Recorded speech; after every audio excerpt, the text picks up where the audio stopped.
సంవత్సరాల తరబడి government job కోసం వేచి చూస్తున్నారా? కేవలం 8 నెలల్లో మీ కల నెరవేర్చుకోండి. వెంటనే కింది నంబర్స్‌కి కాల్ చేయండి. నమస్తే రమగారు. నమస్తే జయ. రమగారు ఏదైనా మంచి కథ చెప్తారా? బోధిసత్వుడి కథ చెప్తాం. చాలా మనం రోజులైతుంది. చెప్పుకున్నాం కదా, బుద్ధ జాతక కథలు. బోధిసత్వుడు జన్మించినప్పుడు బ్రహ్మదత్తుడు కాశీ రాజ్యాన్ని పరిపాలిస్తున్న కాలంలో బోధిసత్వుడట ఒక అడవిలో బంగారు లేడిగా పుట్టాడట. బంగారపు రంగు లేడి, ఎత్తుగా చక్కటి కొమ్ములు, ఎర్రటి మూతి, లక్క పూసినట్టుగా ఉన్నటువంటి అసలు ఆ మొహము అది ఎంత చక్కగా ఉండేదోట. భలే అందంగా ఉండేవాడు. అయితే ఈయన ఒక మర్రి చెట్టు కింద ఉండేవాడు. ఆయన్ని మర్రి చెట్టు లేడనేవాళ్ళ. ఆ లేడిని అతని పాలన కింద ఒక 500 లేళ్ళు ఉండేవి. లేళ్ళకు కూడా రాజులు ఉంటాయి కదా. అవును. ఈయన అధికారిగా ఉండేవాడు. అయితే అదే అడవిలో ఇంకొక రావి చెట్టు దగ్గర ఇంకొక లేడు ఉండేదట. అది కూడా ఇలాగే బంగారపు రంగు లేడి. ఆ లేడి కూడా చక్కగా మూతేది, ఎర్రగా ఉండి, గిట్టలు అవి అందంగా ఉండి చాలా బాగుండేది. ఆ రావి చెట్టు లేడికి పాలన కింద ఇంకొక 500 లేళ్ళు ఉండేవి. అయితే ఆ కాలంలో ఉన్న రాజుగారికి అమిత వేట పిచ్చిట. రోజు వేటకెళ్తాను రమ్మనేవాడు. ఎవరో ఒకళ్ళని పిలుస్తుండేవాడు. ఈ వేట అనేది ఎప్పుడో ఒకసారి మనిషినే బ్లూ మూన్స్ చేసుకోవాల్సింది. పూట పూట పోయేది కాదు. అంతేగా. పిచ్చి పిచ్చిగా అలసిపోతారు జనం. ఎండలో పడి వెళ్ళాలి, తిండి తిప్పలు సరిగ్గా ఉండవు, మధ్యలో ప్రమాదాలు, ఎక్స్పెక్ట్ చేయనివి కూడా చాలా అవుతాయి కదా. వేట అంటే సినిమాటిక్ గా వెళ్ళి బాణం వేయటం, అదిగో వినోదం ఇదిగో మాత్రమే బాణం. కాదు. అబ్బే, మృగయా వినోదంలో ప్రమాదం పక్కనే ఉంది, ఎప్పుడు ఉంటుంది. ఇక ఊళ్ళో వాళ్ళు కూడా విసిగిపోయారట రాజుగారితో. ఈయన మృగ వినోదం. రాజుగారిని వద్దంటే కుదురుతుంది? కుదరదుగా. తూచి నాకు ఇష్టం లేదు, నేను రాను, తలనొప్పియాలంటే చెప్పడానికి వీల్లేదు. నీకు తలనొప్పి అయితే మీ నాన్నని పంపించు, మీ నాన్న తలనొప్పి అయితే మీ బాబాయ్ని పంపించు. ఇగోల ఇక జనం అంతా అనుకున్నారు, ఏమనుకున్నారట, ఈ రాజుగారికి లేళ్ల పిచ్చి, కొట్టేసి తెచ్చుకుని వండించుకోవాలి. సరే ఓ పని చేద్దామని రాజుగారి నగరానికి ఆనుకుని పెద్ద డెవలప్డ్ అడవి ఒకటి ఉందట. అంటే వీళ్ళ తోట అన్నమాట. ఊళ్ళో వాళ్ళ నగర పెద్దలంతా ఒక చోట కూర్చుని మాట్లాడుకున్నారు, మనం ఓ పని చేద్దాం, మన అడవిలో లెక్కకి మించి ఉన్నవి లేళ్ళు.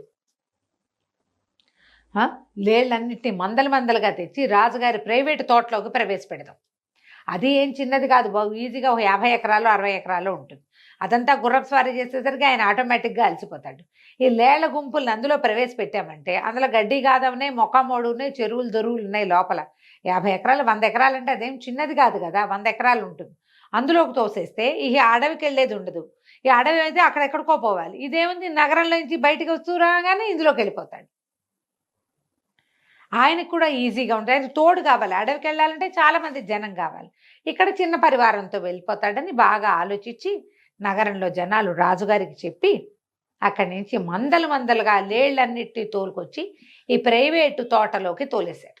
అవి పరిగెత్తడం ఏంటి, వీళ్ళు గేట్ వేసేటం ఏంటి, అట్లా కుప్పలు తెప్పలుగా లేళ్ళన్నిటినీ ఇందులోకి ప్రవేశపెట్టారు. మన బోధిసత్వుడు అయినటువంటి మర్రి చెట్టు లేడి, ఆయనకి ఆపోజిట్ జనాల్ని పోషించేటువంటి రావి చెట్టు లేడి కూడా, బంగారు లేళ్ళు కూడా ఇందులోకి ప్రవేశించేసినాయి తోటలోకి. రాజుగారికి సంతోషంగా ఉంది. ఎక్కువ దూరం పరిగెత్తక్కర్లా, ఎక్కువ దూరం వెళ్ళక్కర్లా, ఎండనబడి ఉండక్కర్లా, చాలా మంది జనం అవసరం లేదు, హాయిగా ఉందిగా, రోజు వేటాడుకోవచ్చు. సరే అక్కడి నుంచి ఏం చేశాడు, ఈ ప్రైవేటు తోటలోకి చిన్న సమూహాన్ని వేసుకుని రావడం మొదలుపెట్టాడు. ఇక తొక్కిసలాట జరిగిపోతుంది. ఇలా ఒకళ్ళు వేటాడుతున్నారు అనగానే లేళ్ళు పరిగెత్తేస్తాయి, కొట్టేసుకుంటాయి, ఒకదాన్ని ఒకటి గుద్దేసుకుంటాయి. అయితే కొమ్ములు ఉంటాయి చూడు, అవైతే ఒకదాని కొమ్ములు ఒకదాన్ని చిక్కుకుని ప్రాణాపాయ స్థితికి వస్తాయి. నానా గందరగోళంగానూ ఉండేది. ఈ సందట్లో ఈ రాజుగారి బంగారు లేళ్ళని చూశాడు. చూసి ఎంత నచ్చినాయో. ఈయనతో పాటు ఒక వంటవాడు కూడా వచ్చేవాడు. ఆయనకి ఆ కొట్టిన లేడిని చర్మం తీసి వంటకి సిద్ధం చేసేవాడు ఒకడు. పొరపాటును కూడా ఆ లేళ్ళని కొట్టద్దు అని చెప్పాడు రాజు. ఆ లేళ్ళు చాలా అందంగా ఉన్నాయి, బంగారు లేళ్ళు రెండును, అని మర్రి చెట్టు లేడిని రావి చెట్టు లేడిని కొట్టద్దు అని చెప్పాడు. వీళ్ళు మిగిలిన వాళ్ళు ఎవరు వాటిని వేటాడేవారు కదా, కనపడినా సరే ఊరుకునేవాళ్ళు, ఆయనకి ఇష్టం లేదు కదా. అయితే ఏమైంది, ఈ రోజుల తరబడి రాజు ప్రతిరోజు వచ్చి ఇక్కడికి వచ్చేవాడు. ఓహో గోల, ఇవన్నీ కొట్టుకు తెచ్చేవి, పడిపోయేవి, కాళ్ళు విరిగిపోయేవి, మూతి పగిలిపోయేది. ఒకదాని కొమ్ములు ఇంకో దాని కంట్లో గుచ్చుకుపోయేవి, నానా కంగాళిగాను ఉండేది. అయితే ఒకనాడు ఏమైంది, ఈ రావి చెట్టు లేడి మర్రి చెట్టు లేడి ఇద్దరు అధికారులు కదా, అంటే వీళ్ళిద్దరూ నాయకులు కదా, నాయకులు ఇద్దరు సంప్రదించుకున్నారు. మిత్రమా, ఏమిటి ఇట్లా చచ్చిపోతున్నాం మనం, రాజు తినేది రోజుకొక్క లేడి, ఆయన పరిగెత్తే వెర్రితోటి మన వెనకాల పరిగెడతాడు, మన వాళ్ళు భయంతో పరిగెడతారు, వీడేం కొట్టడు చేయడు, అలా ఏం తెలీదు, ప్రాణభయం. ప్రాణభయంతో ఒక్కదానికి 3 బదులు 30 మందికి మూడుతోద్దు.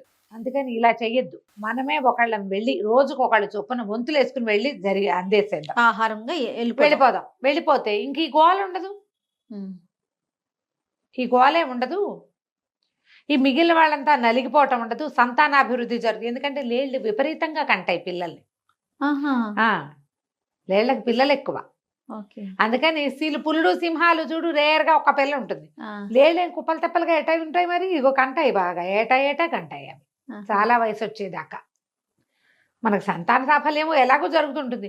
ఈ గుద్దులాటల్లో కడుపుతోనవి చచ్చిపోతున్నాయి, చంటి పిల్లలు చచ్చిపోతున్నాయి, మగవి చచ్చిపోతున్నాయి, కాళ్ళు చేతులు విరిగిపోతే ఎందుకు పనికిరావు, కండానికి కనిపించడానికి కూడా పనికిరావు పాపం.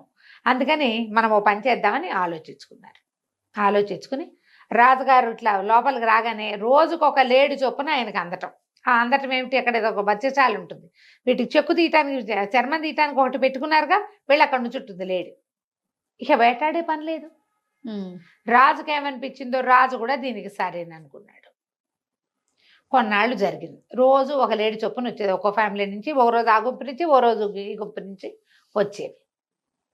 కొన్నాళ్ళకి ఏమైంది, ఈ రావి చెట్టు లేడి గుంపులో ఒక లేడి పెద్ద నెలలు వచ్చినాయి దానికి, దాని వంతు వచ్చింది. వంతు వస్తే అది ఏం చేసింది, రావి చెట్టు లేడి దగ్గరికి వెళ్ళి, ప్రభు నన్ను నా బదులు ఎవరినైనా పంపించండి, నేను ఈయన మోపు మీద ఉన్నాను, రేపో మర్నాడో ఇంకో పిల్ల పుడితే పిల్ల పెద్దదవుతుంది, అప్పుడు రాజుగారి ఫలహారానికి కూడా ఉపయోగపడుతుంది పిల్ల. ఇప్పుడు నన్ను చంపేస్తే ఇద్దరం రెండు ఒకేసారి పోతాయి, నేను ఇంకా కనలేదు, మరి పసిబిడ్డ ఉండగా ఇట్లా చావుకి వెళ్ళటం నాకు ఇష్టం లేదు, నన్ను రక్షించండి, నా బదులు ఎవరినైనా పంపండి అంటే రావి చెట్టు లేడి ఒప్పుకోలేదు. టాటా వీల్లేదు, రాజు ఫలహారం గురించి నువ్వు ఆలోచించక్కర్లే, నీ వంతు వచ్చింది నువ్వు వెళ్ళు అంతే, ఇక మంచి చెడుకు తావులేదు ఇందులో అని గట్టిగా చెప్పింది. చెప్పేసరికల్లా ఆ పిల్లని కనేయాలన్న యావలో ఉన్న ఆ తల్లి లేడి ఏడ్చుకుంటూ పోయి మర్రి చెట్టు లేడి దగ్గరికి వెళ్ళింది. అది ఎవరు, బోధిసత్వుడు. ఆయన దగ్గరికి వెళ్ళి, అయ్యా నా పరిస్థితి ఇదండి, మరి మా రాజు ఒప్పుకోలేదు, ఏం చేయాలో తెలియట్లేదంటే ఆయన ఏమన్నా, నువ్వు బాధపడద్దు, నువ్వు తల్లివి కావాలని కోరుకుంటున్నావు, తర్వాత నీ పిల్లని ఆహారం ఇవ్వడానికి నీకేం అభ్యంతరం లేనప్పుడు నేనెందుకు అభ్యంతరం పెట్టాలి, సరే ఇవాళ నుంచి నువ్వు నా మందలో ఉండు, నేను రక్షిస్తా, నీ బదులు నేను వెళ్తా అని చెప్పి ఏమైంది, ఈ బంగారు రంగులో లేడిగా ఉన్నటువంటి బోధిసత్వుడు పోయి ఆ మెడ నరికేసి చర్మం వలిచేది ఉందిగా వచ్చేస్తాను, అక్కడ పోయి మెడ అందులో పెట్టి నుంచున్నట్టు. సైనికులు తెల్లబోయాడు, ఆ చెక్కు తీసేవాడు, ఆ చర్మం తీసేవాడు. వంటవాడు ఆశ్చర్యపోయాడు, అయ్యి బాబోయ్ ఇది రాజుగారికి చాలా ఇష్టమైన లేడీ, బంగారు లేడీ, తనంతలు తను వచ్చిందేమిటి, ఇట్లా మెడబెట్టింది, దాన్ని వాటిని వధించద్దని మనకి ఆజ్ఞ ఉంది కదా, ఇప్పుడు ఏం చెయ్యాలి, వాళ్ళకి తెలుసు రోజు ఒక లేడి చొప్పున వచ్చి నుంచుంటోంది ఇక్కడ అని, ఆ లైన్లో వచ్చిందేమో, ఇప్పుడు ఏం చేయాలని రాజుగారికి కబురు చేశారు, మీ ఫేవరెట్ బంగారు లేడీ వచ్చి వచ్చేస్థానంలో మెడకాయ పెట్టి నుంచుంది అని. రాజుగారు హుటాహుటిన వచ్చాడు. అంతకుముందు అదట పరిగెడుతుంటే చూసేవాడు, దగ్గర నుంచి చూసే చాలా ఆనందించాడు, ఎంతో సంతోషించాడు. నువ్వెందుకు వచ్చావు, నేను నిన్ను సంహరించను, నువ్వు నాకు నచ్చావు, అందుకని నిన్ను రావి చెట్టు లేడిని రెండింటిని వదిలేసాము, నేను చంపను, నువ్వు వెళ్ళిపోమన్నాడు. అనేసరికల్లా ఈ రావి చెట్టు మర్రి చెట్టు లేడి ఏమని చెప్పింది, అది కాదండి, ఇట్లా రెండో గుంపులో ఉన్న ఒక గర్భవతి అయిన లేడిని రక్షించడం కోసం నేను వచ్చాను అనేసరికి రాజు అన్నాడు, సరే ఆ గర్భవతిని దాని పిల్లని రక్షించాను పో, దాని జోలి కూడా మేము రావు అంటే నేను అన్నాడు. బోధిసత్వుడు, ఒక్క లేడితోటి ఏం పోయిందండి, ఇన్ని లేళ్ళు ఉన్నాయి కదా, దీనికి మూడోపోతే దాని బదులు ఇంకో దానికి మూడుతుంది అనేసరికి రాజు అన్నాడు, సరే ఏ లేడిని నేను చంపను, ఒక గర్భవతి అయిన లేడిని తాని మాతృత్వకాంక్షని బలపరచడం కోసం, అది తీర్చడం కోసం చావుకి సిద్ధమైనవు నువ్వు, నీ గుంపులో ఇంతమంది ఉన్నారు, నువ్వు ఎవరినైనా ఆజ్ఞాపించవచ్చు చావండి వెళ్ళని, కానీ నీ దగ్గరకు వచ్చింది కాబట్టి, నిన్ను ఆశ్రయించింది కాబట్టి నువ్వు దానికి శరణిచ్చి మరణించడానికి సిద్ధపడ్డావు, నీకోసం ఏ లేడిని నేను చంపాను అనేసరికి బోధిసత్వుడు అన్నాడు, ప్రాణులకేముంది, లేళ్లకేముంది ప్రభు, చెరువులో చేపలు లేవా, చెట్టు మీద పిట్టలు లేవా, వాటికి కూడా ప్రాణాలకు రక్షణ కావాలి. భగవంతుడు బతకటానికి పుట్టించాడు, రోజుకొకటిగా చావడానికి అయితే కాదు. కాలం తీరకుండా అవి ఎందుకు చచ్చిపోవాలి ఎవరైనా అనగానే రాజు అన్నట్ట, సరే నేను చెట్టు మీద పిట్టను కొట్టను, చెరువులో చేపను కొట్టను, ఈ దీంట్లో ఉన్న ఏ చేపని మేము పట్టం, ఏ పక్షిని మేము కొట్టం. అంటే ఇప్పుడు ఈ ఒక్కటేనా, ఎంత ప్రదేశం ఉంది భూమి మీద, ఈ ఇన్ని ప్రదేశాల్లో ఉన్న ప్రాణులకు రక్షణ వద్దా అని అడిగేట బోధిసత్వుడు. నువ్వేం చేయమంటావో చెప్పన్నట్టు. ప్రాణి హింస మానేసేయి, నువ్వు హింసతో కూడుకున్న ఆహార స్వీకారాన్ని మానేయమన్నట్ట. బుద్ధిజం అంతే కదా.